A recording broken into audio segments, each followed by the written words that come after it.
in Daniel chapter 7. And Daniel was a very frustrated person in that many, many prophecies were given to him, but he couldn't seem to get an answer and an understanding because they were meant for us at the end of the age. Now, some of them was a leading up to the end of the age, of course, and it was prophesying of 4 world governments that would come, and then the final end-time system. But starting in verse 9, I beheld till the thrones were cast down, and the Ancient of Days did sit, whose garment was white as snow, and the hair of his head like the white wool. His throne was like the fiery flame, and his wheels as burning fire. A fiery stream issued and came forth from before him. Thousands ministered unto him, and 10,000 times 10,000 stood before him. The judgment was set, and the books were opened. And I beheld then, because of the voice of the great words which the horn spake. And you have to go back in the first 7 or 8 verses to see that the horn is going to come up. It's going to be a persecuting factor, and he's going to kill Christians.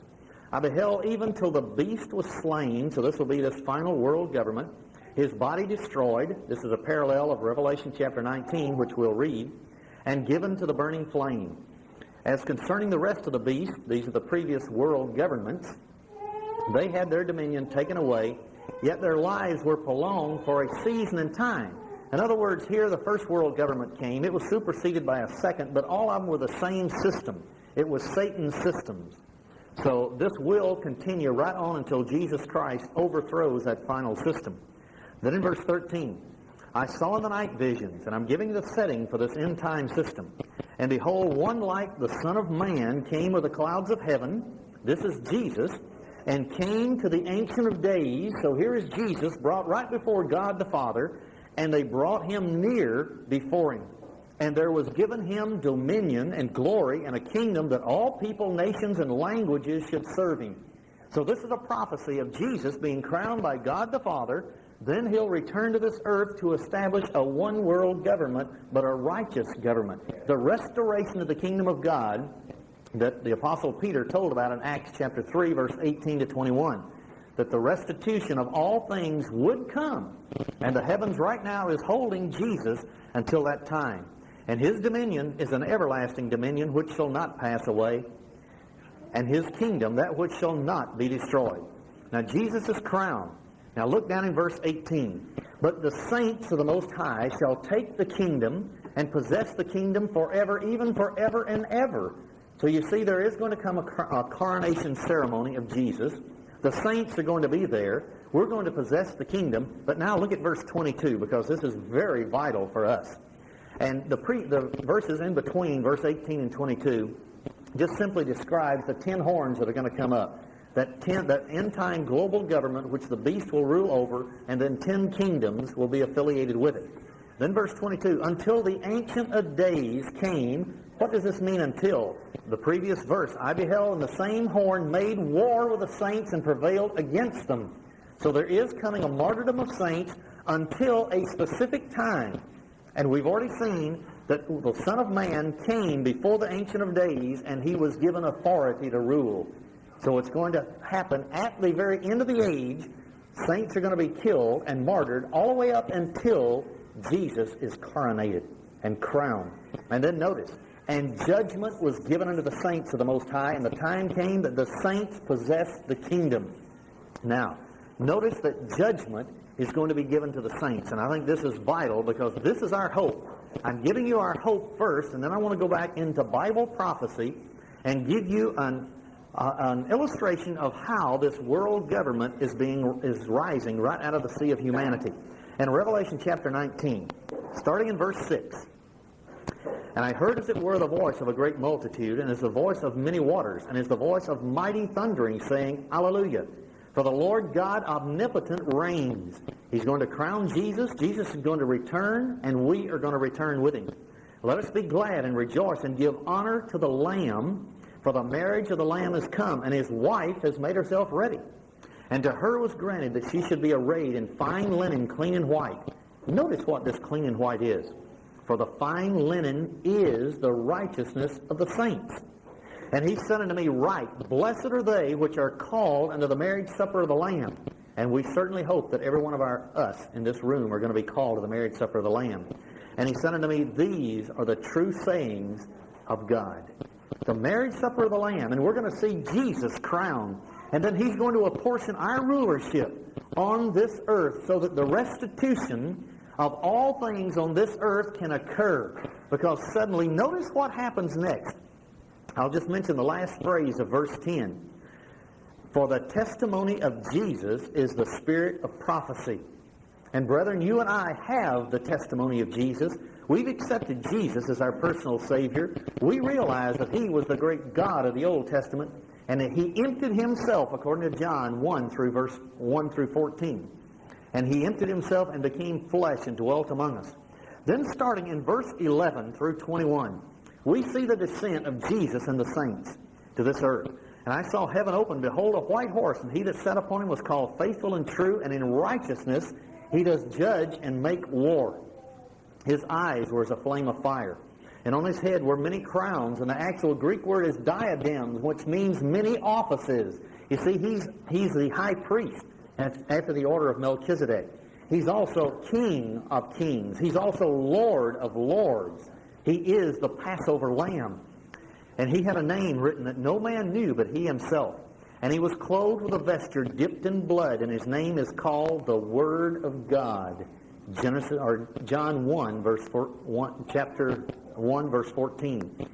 And the armies which were in heaven followed Him upon white horses, and clothed in fine linen, white and clean. And what did we see? The saints were wearing the righteousness, clean and white, fine linen. So this is the saints that are going to return with Jesus Christ. And notice verse 15. And out of His mouth goes a sharp sword, that with it He should smite the nations. And He shall rule them with a rod of iron. And then He's going to tread the winepress of the fierceness of the wrath of God Almighty. He's going to put down this end-time system, this 10 global kingdoms that is going to make up a world government with a beast ruling it. Verse 19, I saw the beast, the world dictator, and the kings, there's going to be 10 of them, of the earth, and their armies gathered together to make war against Him that sat on the horse, and against His army, and that's us. Read about that in Joel, chapter 1 and 2, how the armies of God, spirit beings, are going to go in their ranks, and they're going to shoot us, but we're not going to die, because we're going to be immortal, and we're going to scale the cities. We're going to overthrow the governments of this earth. And we're going to establish the wonderful prophesied by every prophet in the Old Testament kingdom of God. And then verse 20, the beast was taken, and with him the false prophet that wrought miracles before Him, with which he had deceived them that had received the mark of the beast, and them that worshipped His image. These both were cast alive into the lake of fire, burning with brimstone. And the remnant, that's talking about their armies that were gathered, were slain with the sword of Him that sat upon the horse. So that's Jesus. Then, when you look down into chapter 20, you see the glorious setting that's going to take place. In verse 4, and this is very important, because remember Daniel 7:22 said that judgment was given to the saints. Here in verse 4 of chapter 20 of Revelation, I saw thrones, plural, and they, plural, sat upon them, and judgment was given unto them. These are the saints, and Jesus, who is Lord of lords and King of kings.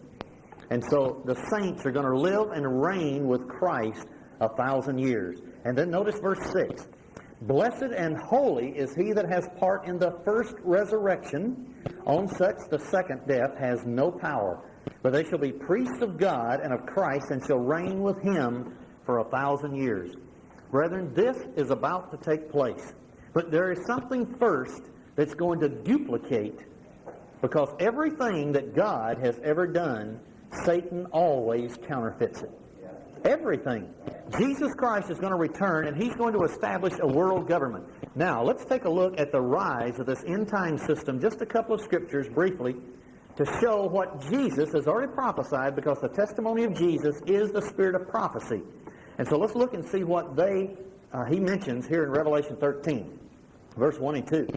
I stood upon the sand of the sea, and saw a beast rise up out of the sea.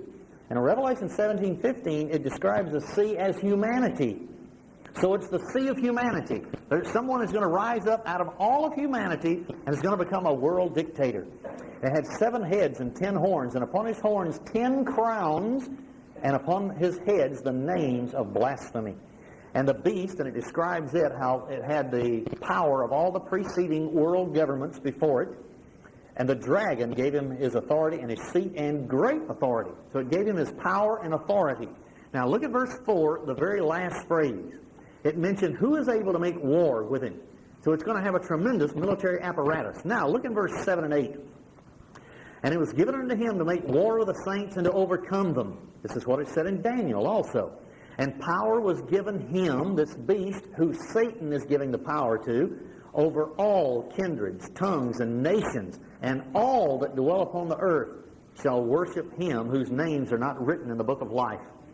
So, brethren, this world government, and it uses the exact same phraseology that Jesus, when he receives his crown of rulership and descends to this earth, will rule over all nations, kindred, languages, and tongues.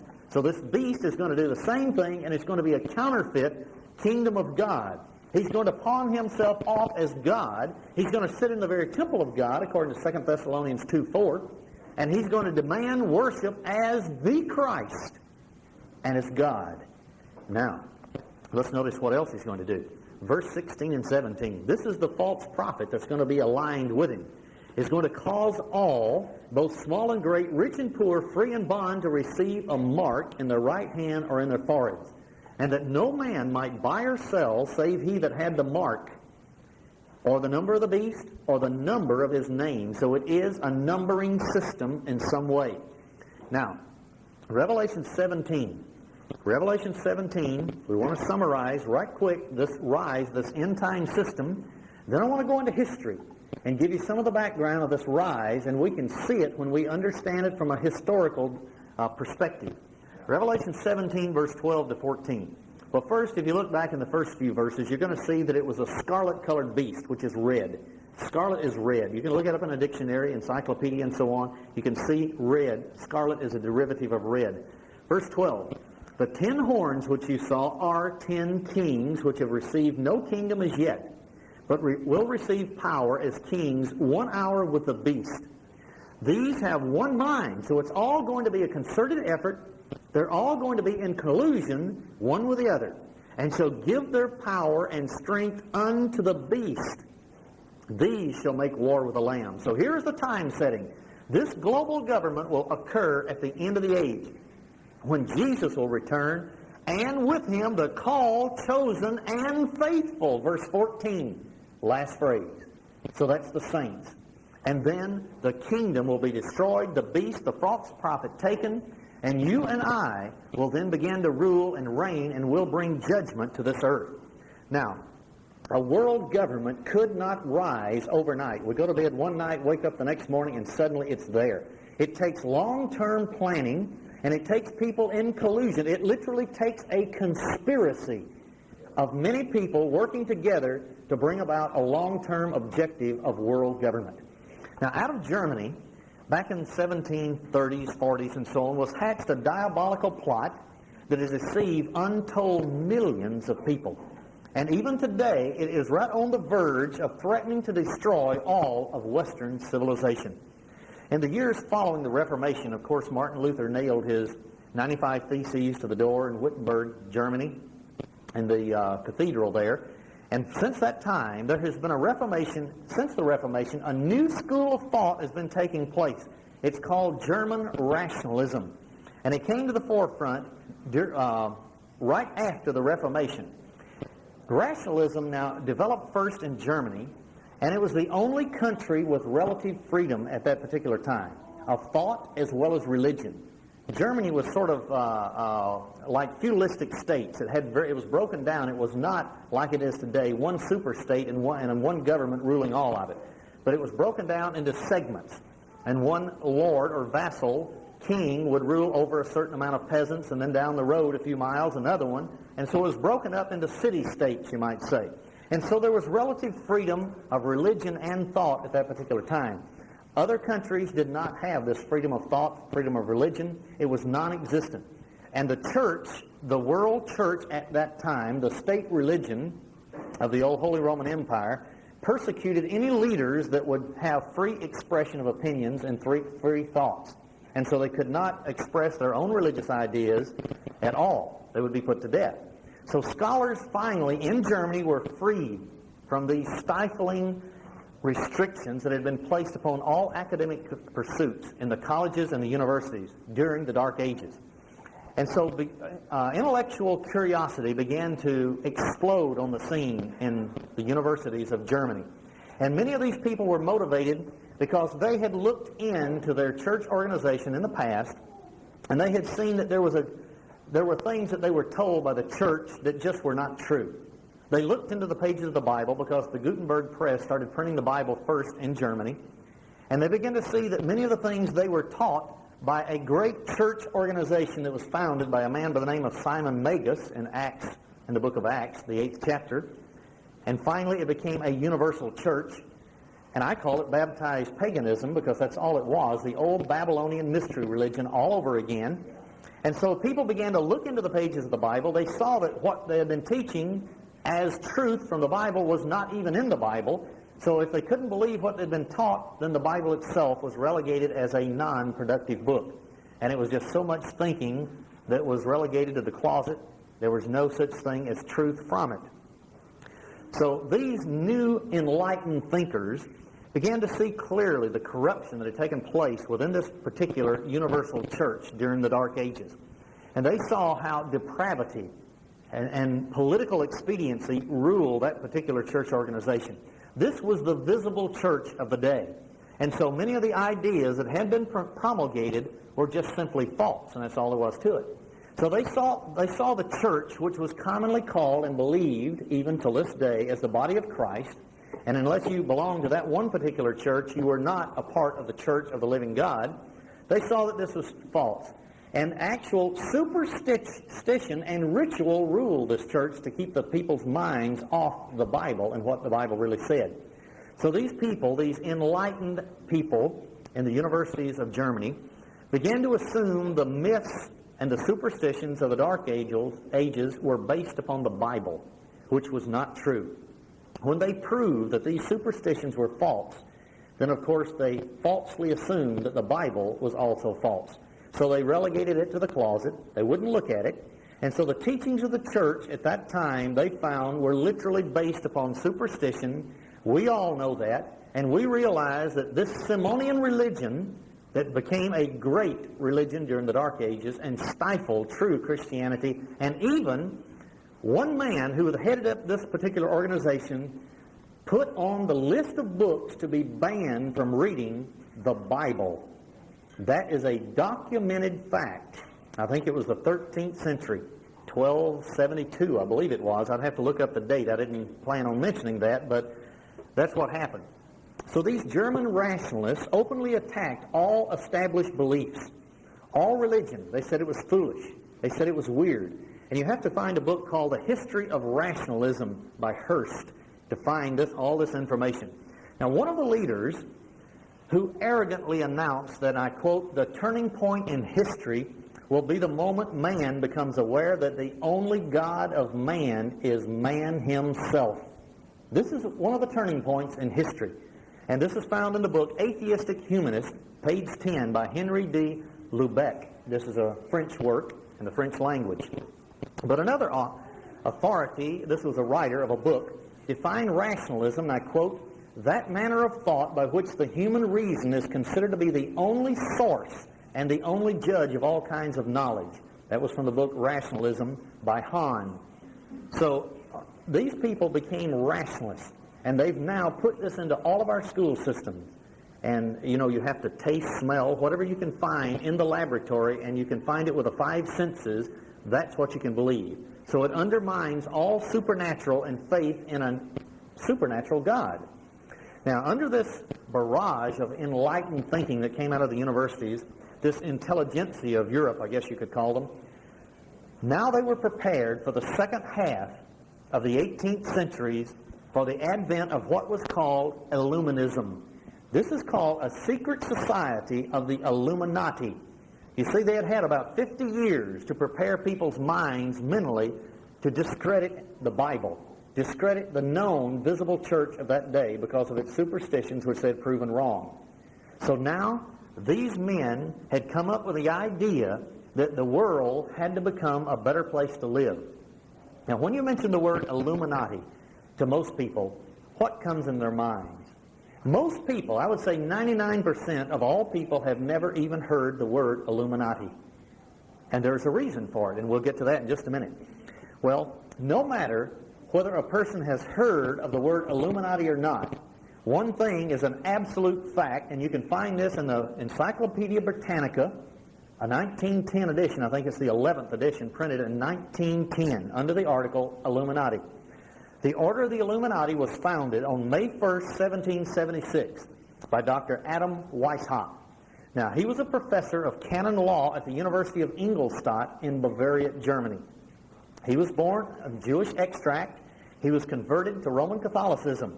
To be exact, he was a former Jesuit priest, and he broke with that order in order to form his own organization. And we'll see why in just a minute.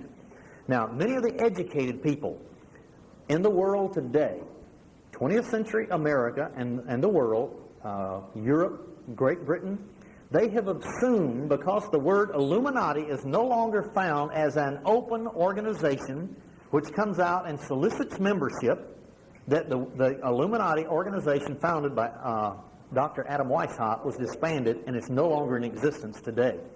Well, I think this would be a very naive assumption, because you can only determine whether it's in existence today by understanding its platform for takeover of world government, and then see whether or not that particular organization and platform is being promoted today.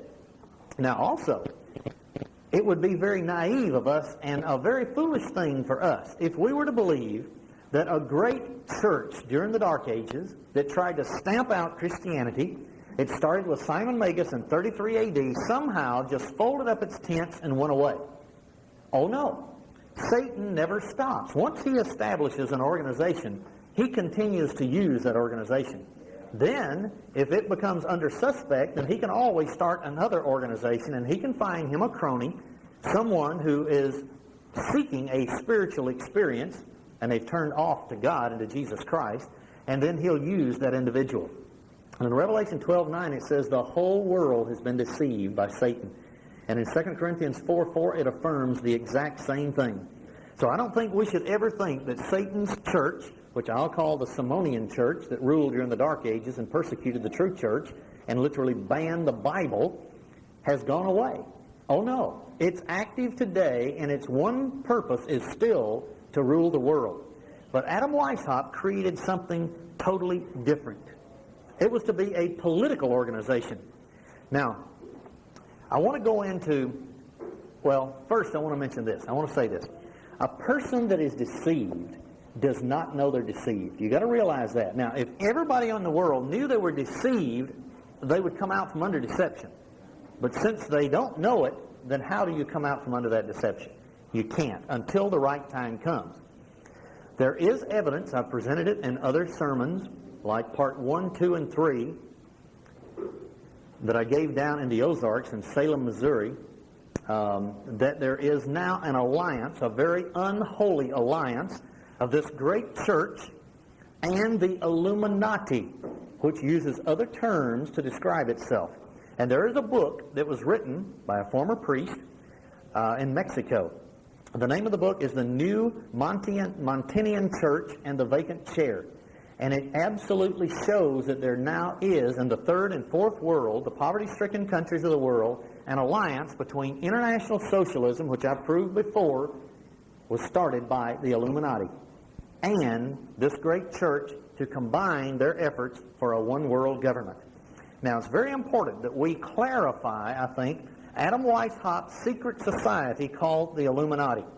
So what I want to do is give a quote from Adam Weishaupt. Now, his followers, he selected his followers as the cream of the crop coming out of the universities in Germany. His avowed purpose was to establish what was called the Novus, N-O-V-U-S, Ordo, O-R-D-O, Seclorum, S-E-C-L-O-R-U-M.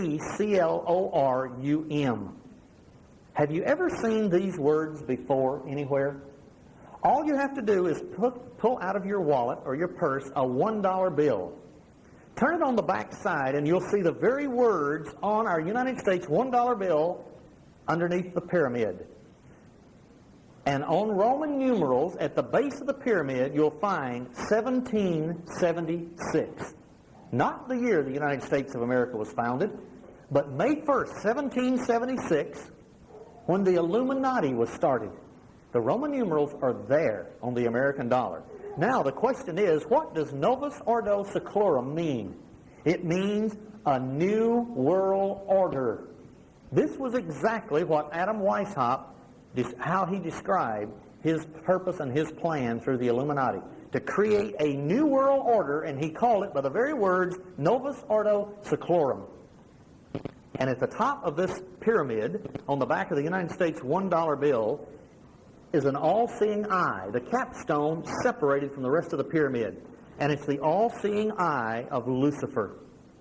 Now do you begin to see what the Illuminati purposes were all the way back in 1776. So the name Illuminati is derived from the word Lucifer, which means light bringer or the bringer of light. And you find that in Isaiah 14, verse 12, it mentions Lucifer. Now, public attention was first drawn, and this is where we're going to get interested now. Public attention was first drawn to the Illuminati and its existence and their diabolical plot for world government and conquest. As a result, you'd have to use the term bizarre accident in 1785. History records that a courier, a man who was carrying papers for the Illuminati, and his name was Lanze, L-A-N-Z-E, was racing on horseback from Frankfurt, Germany to Paris, France. And he was carrying documents related to Illuminati activities. And specifically, it was instructions in the carrying out of the French Revolution. Now, these documents originated with Jewish members of the Illuminati in Germany. And they were addressed directly to the Grand Master of the Grand Orient Masons in Paris, France. So as this particular courier galloped from Germany toward Paris, France, he was struck by lightning. And this was in Ratisbon at that time. Today it's called Regensburg. And he was struck by lightning and killed. All of the papers that he was carrying fell into the hands of the local police because, of course, they searched him to find out who he was. And they turned him over to the Bavarian government. The authorities ordered the police to raid the headquarters of the Illuminati in Bavaria, Germany. And this resulted in many, many documents by Weishaupt being captured. These reveal the worldwide aims and the conspiracy of the Illuminati. The Bavarian government began to publish all of this evidence, and they sent it to the governments of Britain, Germany, Austria, France, Poland, and Russia. And for one reason or another, which I don't know, nobody else knows, unless the Illuminati had already gained such influence and high positions in these governments, but these governments did not listen to the warning and just threw the information in the trash. So they did not feel that it was a threat to their national security. However, after this incident occurred, 4 years later, the French Revolution broke out in all of its fury. Now, if you want to read something about the French Revolution to see what the Illuminati wanted to do, read Sir Walter Scott's second volume of his book, The Life of Napoleon. And it refers to all these events of the French Revolution. And it tells about how this was created by the money barons called the Illuminati from Germany and in the Masonic houses of France. That's where it was formulated. And this began what was called in French history the Reign of Terror. Now, there's other books put out on this particular Reign of Terror in French history also. The French Revolution was a book put out by Nesta Webster. And she was a historian back in the 1920s, 1910s. And she wrote many books about European history, British history, and about this world conspiracy. To be exact, she put out a chart. And you had to open it up, and it was 3 by 3, I guess, 3 feet by 3 feet. And it gave a network of all the organizations they had created to promote a world government through socialism and communism. And also another book is Commander William Guy Carr's book called Pawns in the Game, which I have. And this gives a brief digest of this particular time in history of the French Revolution. Now, the first real break in giving us information about the Illuminati came when these foolish intellectuals in Germany thought that they could go into Britain and they would use a professor named John Robinson. Now, Mr. Robinson was a professor of natural history and philosophy at Edinburgh University in England.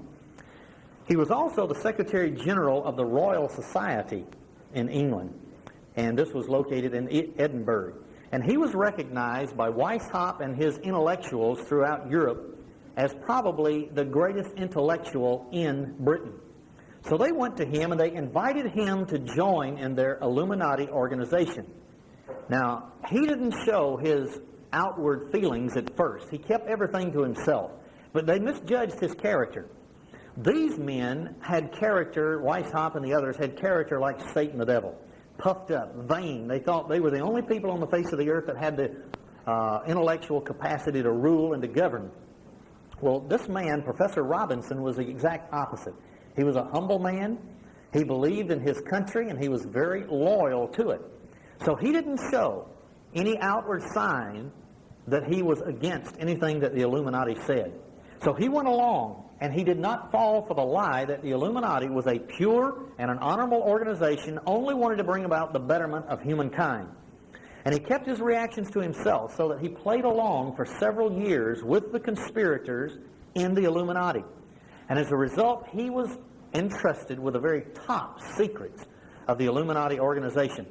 And so he wrote a book in 1797, and it was entitled Proofs of a Conspiracy. And it was subtitled that he had proofs of conspiracy that they were going to destroy all national governments, all borders, and all religions and create a new world order. And so he published this book, and at the same time something else was happening. There was a book put out by Abbé Barrel in 1798, 1 year later. Now, these two men did not even know the other man existed. They got all of their material from the Bavarian government, and I'll mention that in just a minute. Now, Abbé Barrel's book was called Memoirs Illustrating the History of Jacobism, and this is just another name for Illuminati. So both books were being written. They had the same materials because they both quoted extensively from the Bavarian government's papers that they had confiscated from the Illuminati headquarters. And the Bavarian government issued this statement to the other governments, and their book that they put out warning the other nations of Europe and England of this conspiracy was called The Original Writings of the Order and Sect of the Illuminati. Now, many facts began to emerge from all this information that the Bavarian government captured. And now, so I want to go into just a little of that now. Adam Weishaupt was born on February 6, 1748. His early training was by the Jesuit order of the church that ruled Europe during the Middle Ages. He began to dislike very intensely that particular order. And so he broke with it, and he created a very subversive and anti-Christian teachings based upon the French philosophers like Robespierre and others during that period of time, which was totally anti-God and exalted humanism, men as God unto themselves. And there was no life after death, nothing. You live now and then you die. Therefore, you better get the best out of life you can.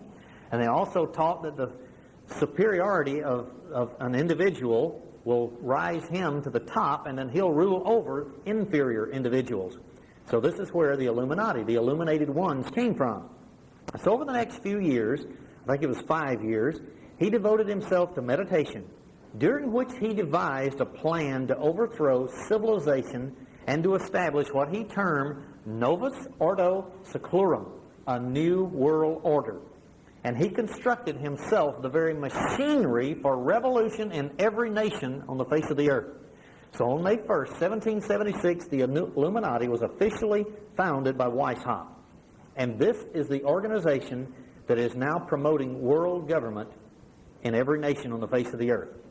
Now, the Encyclopedia Britannica, the 11th edition, 1910, tells us that this particular order was divided up into three main classes.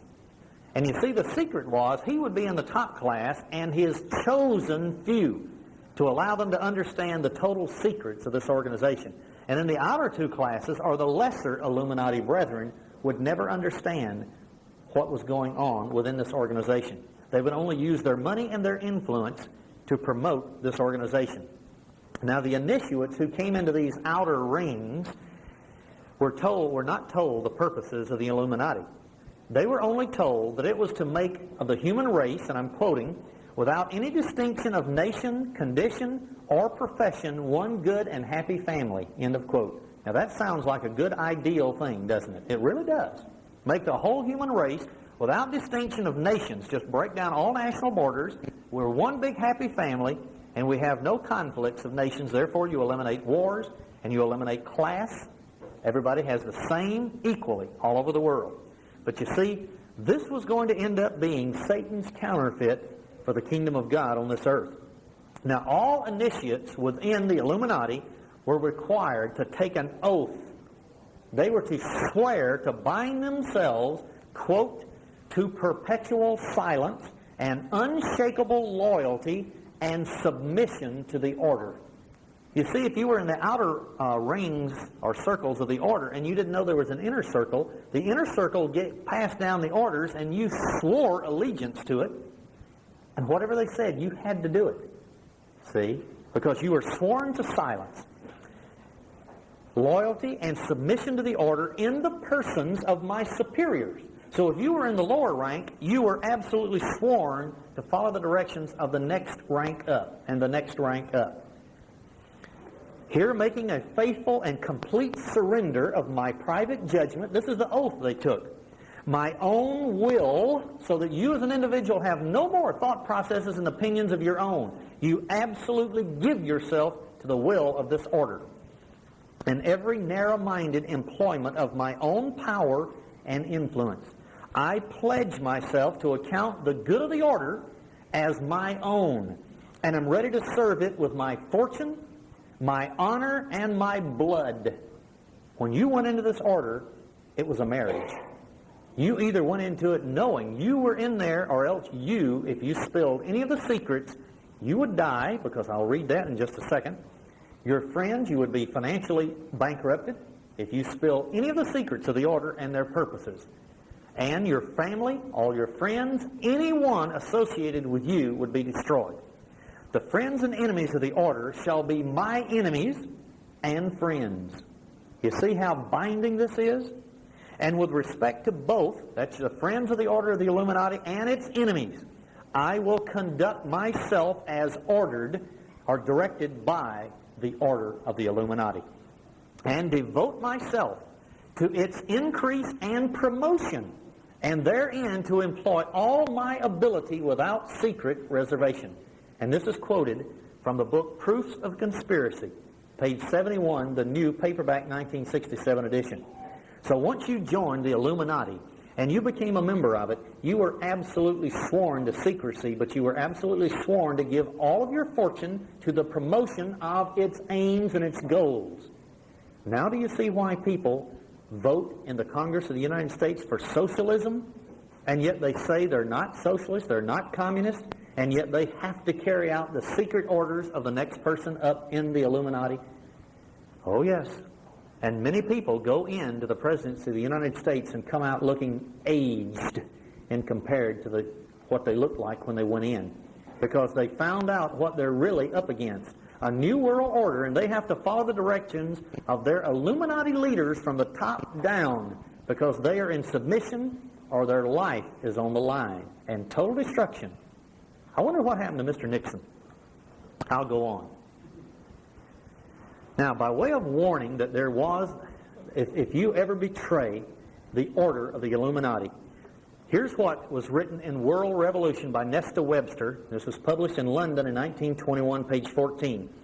If you are only a traitor and perjurer, learn that all our brothers are called upon to arm themselves against you. So every member of the Illuminati, if you spill the secrets of it and its purpose, a world government, every person in the order will arm themselves against you. Do not hope to escape or to find a place of safety. Wherever you are, shame, remorse, and the rage of our brothers will pursue you and torment you to the innermost recesses of your entrails. This is what we're delving into. Satanism.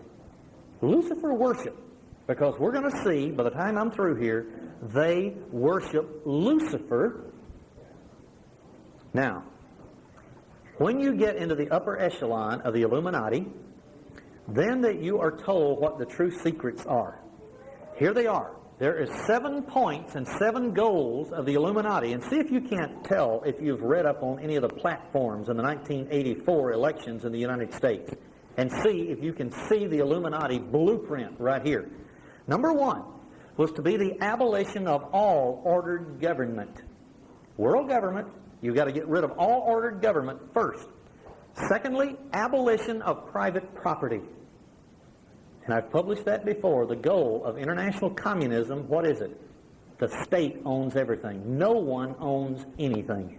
That's reality in 1985. Has the Illuminati gone away? Oh no. Number 3, abolition of inheritance. How do you get rid of inheritance? You don't let the fortune of one man pass down to his children and grandchildren. And so what do we have installed in the United States of America now? An inheritance tax that takes away half of your inheritance. And in all countries where, like the Soviet Union, and they're affiliated with communist socialists, they abolish all inheritance tax. Number 4, abolition of patriotism, so that you can soften the minds of the children and prepare them for a world collective society instead of standing up for America or Britain. And what do you see? Just look in the textbooks that our children read today. Collectivism all over the world. That's what they teach. And they abolish all writings and the history of our forefathers and the price they paid for the freedom in this country. Number 5, abolition of all religion. Look at every communist country in the world. What do? They have state-controlled churches where even the ministers are members of such as the KGB, the Secret Service, the Gestapos. Then number 6, the abolition of the family, such as marriage, morality, proper education of children.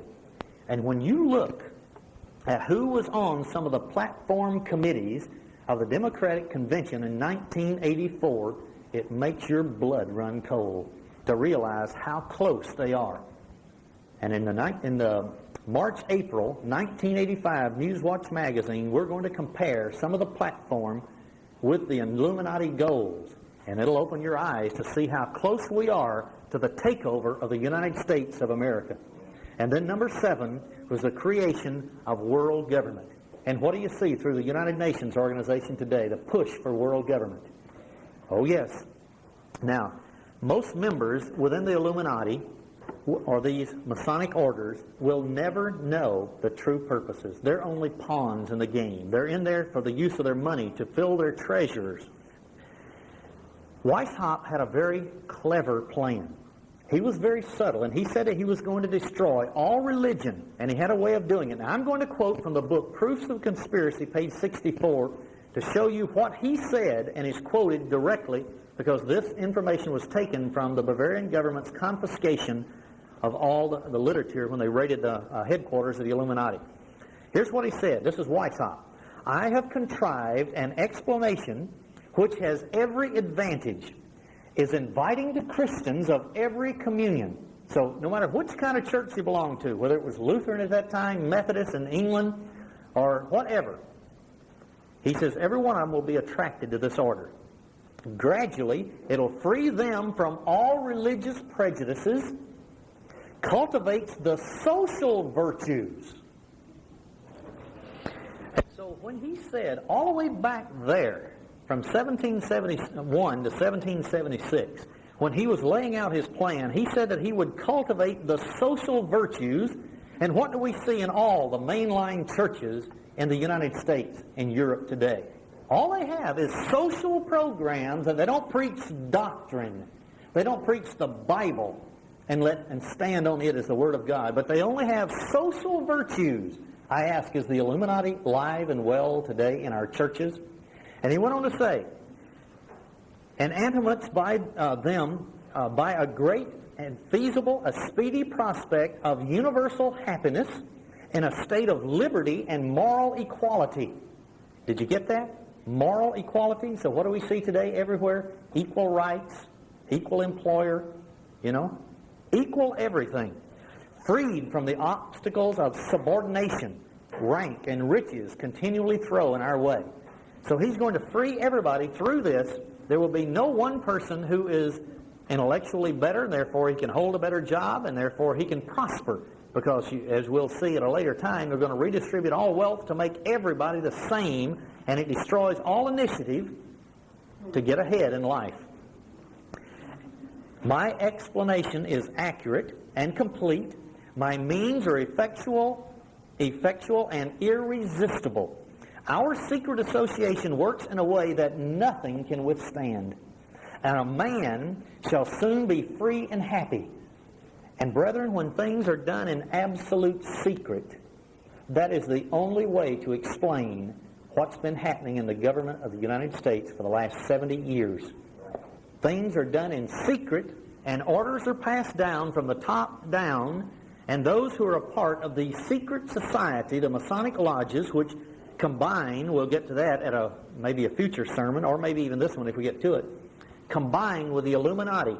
And now the Illuminati rules all Masonic lodges, Freemasonry, the world over. That's why revolution can be spawned in 10 different countries all over the world, and they seem to be not even connected, but they are, through this organization, and every person is sworn to secrecy, or else the rest of the brotherhood will kill you and assassinate you and break you financially. This plan proved extremely successful. It would not even allow any of the novices or new members in the outer ranks to understand what was going on. And here's what Weishaupt wrote to his right-hand man. He said, and I quote, "The most admirable thing of all is that great Protestant and Reformed theologians," and at this particular time in Germany that meant Lutherans and Calvinists, "who belong to the order really believe they see in it the true and genuine mind of the Christian religion." Then he said, and listen to this, "Oh man, what cannot you be brought to believe?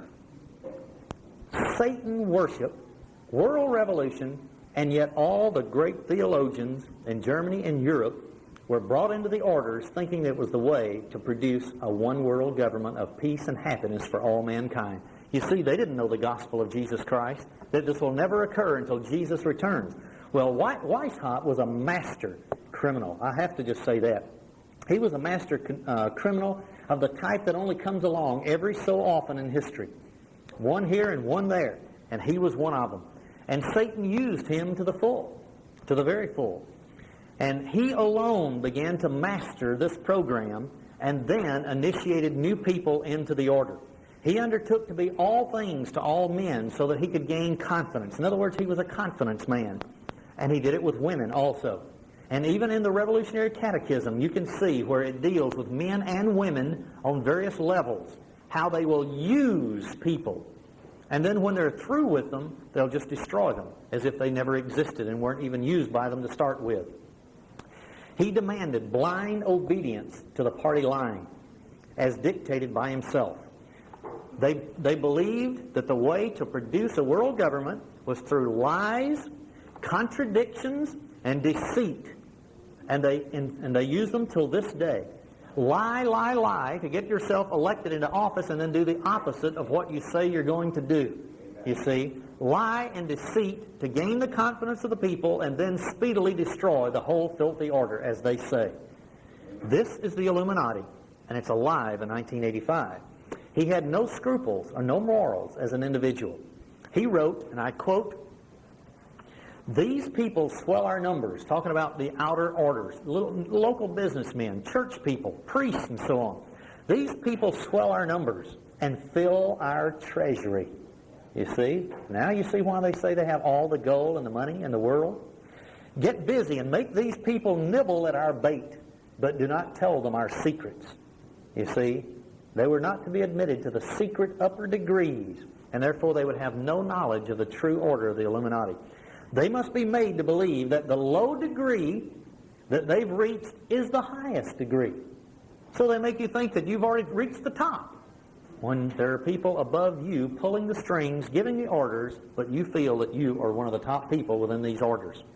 Now the Protestant princes, and you have to understand this, in Europe began to flock to this particular order. The rulers of Germany and all over Europe, and even the church, Because, you see, they loved the idea being promoted by Weishaupt to destroy the Catholic Church. And so they began to seek to join the order. And these men brought with them the Masonic orders. And so finally, in 1777, the Illuminati joined together with all the Masonic lodges of the world, Freemasonry. And so they band together. Actually, it wasn't 1777, but that was when they began to come in and start talking about merging the Illuminati with the other orders. So on July 16th, 1782, at the Congress of Wilhelmsbad, this was in Germany, an alliance between the Order of the Illuminati and Freemasonry worldwide was sealed. And so the Illuminati, from that day forward, has been in total control of all Freemasonry on a world scale. When this merging came, it brought with it more than 3 million members in every country in the world. And now do you see also why expansion of Europe into all Asia and every country on earth, colonization of the rest of the world took place? Because they were spreading so that they could start their foundation for world government through the Illuminati and Freemasonry. So this merger has been overlooked by historians, and they won't even put it in the history books. And that is one of the keys to understanding how events that seem unrelated all over the world happen. Because, you see, it's through the Masonic lodges that they have communication with one another. Now, I'll give another quote, and this is from World Revolution, page 18, by Nesta Webster. Here's what she says. What passed at this terrible Congress will never be known to the outside world. For even those men who had been drawn unwittingly into the movement and now heard for the first time the real designs of the leaders were under oath to reveal nothing. One honest Freemason, the Comte de Verriot, this is a French name, when questioned on the tragic secrets he had brought back with him, replied, I'll not confide them to you. I can only tell you this is a very serious thing. The conspiracy which has been woven is so well thought out that it will be, so to speak, impossible. Listen to this now. This is a man, honest Freemason. He was sworn not to tell the secrets, but he said it was so well thought out that it was impossible for the monarchy, that's the kings of Europe, and the church, referring to the Catholic Church, to escape from it, because it was totally secret. And you could ordain someone as the Pope and not even know that that individual was in secret a part of the Illuminati designed to destroy all religions and governments. And then it went on to say, from that time on, the biographer for Mr. Comte de Verriot was Mr. Costa de Beauregard, and he said that this man would only speak of Freemasonry with honor from that day forward, but would not reveal any of the secrets that they had discussed. So during the next few years, in Europe, there was a very strong movement, especially starting in Germany and Poland, where they emancipated the Jews in Europe. See, before, the French drove all the Jews out of France. Italy drove them out of Italy because they were taking over all businesses, and they would undermine all state structures because they were trying to establish their world government. Well, the Jews began to be emancipated in Europe. And so they began to join the Masonic orders because they were barred from them before. So finally, Freemasonry was Illuminized, and they moved Freemasonry's headquarters with the Illuminati to Frankfurt, Germany. And this was the stronghold at that particular time of the House of Rothschild and Jewish finance. So this is where the Jewish element began to come in to the Illuminati and the Masonic orders.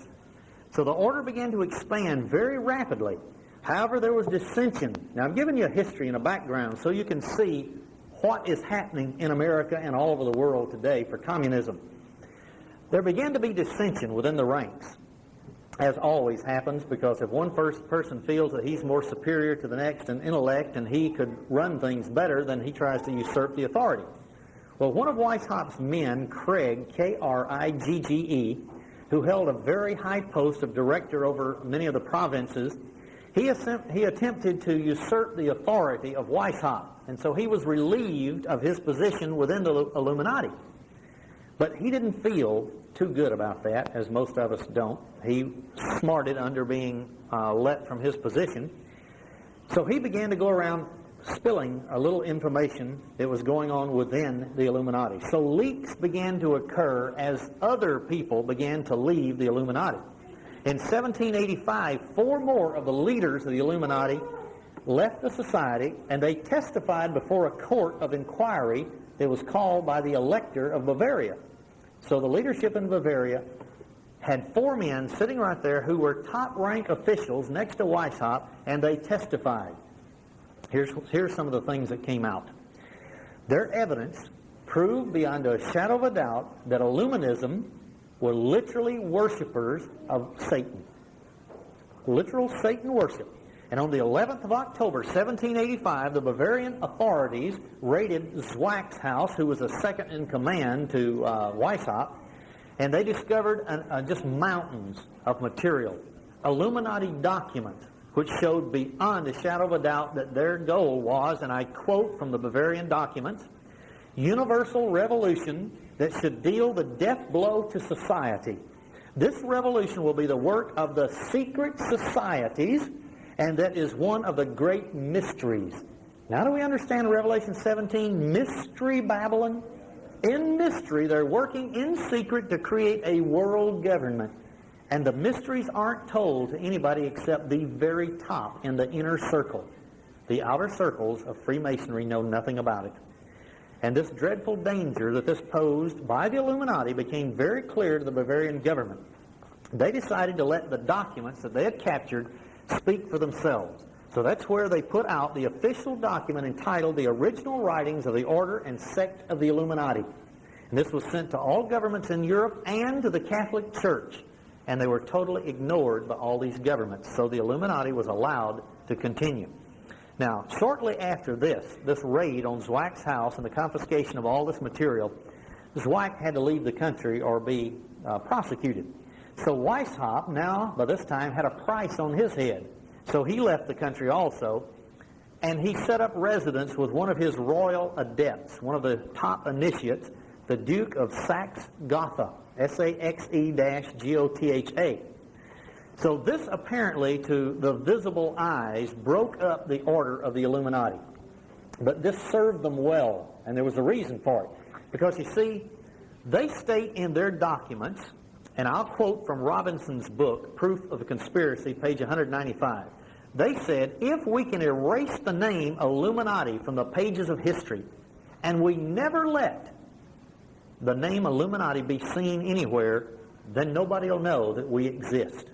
Total concealment of our name, so that directions will come to governments and from our own people, and no one will know where these orders are coming from, and we'll take over the world. Now, I'll give a quote, direct quote. The great strength of our order, this is the Illuminati, lies in its concealment. Never let it appear in any place in its own name, but always covered by another name, such as the Council on Foreign Relations, such as the Trilateral Commission, the Bilderbergers, and over 10,000 organizations all over the world working for the same goals as the Illuminati, but never let the word Illuminati appear. So now, let's see how, for just a brief few more minutes, how this order of the Illuminati came into America and established lodges in the United States, and they've never let the name Illuminati appear. Now, the Order of the Illuminati actually appeared and began during the American Revolution, May 1st, 1776. Our revolution was already underway, so it had very little effect upon us over here in America. But before the colonies were even united and the Constitution adopted in 1789 and our republic established, there were now 15 lodges of the Order of the Illuminati formed in 13 colonies, the original 13. The Columbian Lodge of the Order of the Illuminati was established in New York City in 1785. Members included, and you'll probably recognize some of these names, Governor DeWitt Clinton, he was in the history books. Later on, Clinton Roosevelt, Charles Dana, and Horace Greeley. Now, the following year after this, 1786, a lodge was established in Virginia. Thomas Jefferson was identified with that particular lodge. When Weishaupt's plans were discovered in 1785 through 89 in Europe, Thomas Jefferson actually defended Adam Weishaupt as, and I give direct quotes in his words, as an enthusiastic philanthropist. And isn't that exactly what all these multimillionaires and billionaires are called today? Do-gooders of society. When you look into their private foundations, you find out they donate to write textbooks to change our society. That's exactly what's happening. Many strong warnings in the late 1780s and 90s were issued about the activities of the Illuminati in the United States. On July 19th, 1798, David Papin, P-A-P-P-E-N, who was the president of Harvard University, issued a very strong warning to the graduating class that year and lectured them on the influence of Illuminism that was coming into America. Also, President Timothy Dwight of Yale University gave practically the exact same warning. Also, in 1798, George Washington sent a letter to G.W. Snyder, and here's what he said, quote, it is not my intention to doubt that the doctrine of the Illuminati and the principles of Jacobinism had not spread in the United States. On the contrary, no one is more satisfied of this fact than I am. George Washington knew the Illuminati was spreading into this country, and that's why he wrote these letters. I'll continue the quote. The idea I meant to convey was that I did not believe the lodges of Freemasons in this country had endeavored to propagate the diabolical tenets of the Illuminati. And I'm going to give the last quote, then I'll tell you where this came from. That individuals of them may have done it. So Washington warned this Mr. Snyder that there were individuals within Freemasonry in this country of the Order of the Illuminati, individuals who were promoting its deadly tenets and beliefs, but not all people within these orders. That individuals of them may have done it, or that the founder or instruments employed to found the democratic societies in the United States may have had this object, and actually had a separation of the people from their government in view, is too evident to be questioned. So George Washington knew the Illuminati was trying to take over this country and separate the people from the government so they could usurp the authority. And this is from the writings of George Washington, published by the United States Government Printing Office in 1941, Volume 20, page 518. George Washington knew the Illuminati was making influence in this country when he left office. To be exact, when he gave his farewell address on September 17th, 1796, and I'm not going to quote this couple of pages from this address. I'm going to just give a few statements here and there. But he virtually zeroed in on the influence of the Illuminati and how they would change the Constitution. They would use our freedom in this country, guaranteed by the Constitution, to usurp the authority of our government and destroy us. And I'm going to give just a few quotes from there. He says, such combinations as the Illuminati and associations are likely to, in the course of time and things, to become potent engines by which cunning, ambitious, and unprincipled men will be enabled to subvert the power of the people and to usurp for themselves the reins of government, destroying afterwards the very engines, that's the Constitution, which have lifted them to unjust dominion. And listen how he predicted that it would be done. One method of assault may be to effect in the forms of the Constitution alterations which will impair the energy of the system. You see, you and I, under the Constitution, were guaranteed freedom. The government could have no say-so in our private business. None whatsoever. So they'll alter the Constitution so that it can impose laws on business to destroy business in this country so that people will be thrown out of work. You see, years and years ago, when this country was first established, everybody was given land patents to their land. I don't know if you've ever even heard of a land patent. You were guaranteed this land could never be taxed. This land would pass down from you to your children, to your grandchildren. It would be in your name through all generations. That is in the government of the United States. and I'm getting one on my property. Land patent, guarantee. And now, the alterations of the Constitution, see, will impair the energy of this system, and thus to undermine what cannot be directly overthrown. Now do you see what's happening in the United States today? The Illuminati, in secret, infiltrate, alter the Constitution, and therefore they are enslaving us. But they're using the Constitution to hide behind. I'll go on. The jealousy of a free people ought to be constantly awake. That's what I'm trying to do by alerting the American people. Since history and experience prove that foreign influence is one of the most baneful foes of Republican government, the great rule of conduct for us in regard to foreign nations is, and listen to this is George Washington, his farewell address, in extending our commercial relations to have with them as little political connection as possible. Do you realize what that says? Have nothing to do politically with any other nation on the face of the earth. That's what made us great when this country was founded. For the first 120 years after America was founded, we had no ties with foreign governments whatsoever. We had the Monroe Doctrine to protect us from any influence of any other government anywhere in the world. And no one could attack anyone in the southern and northern hemisphere of the Americas.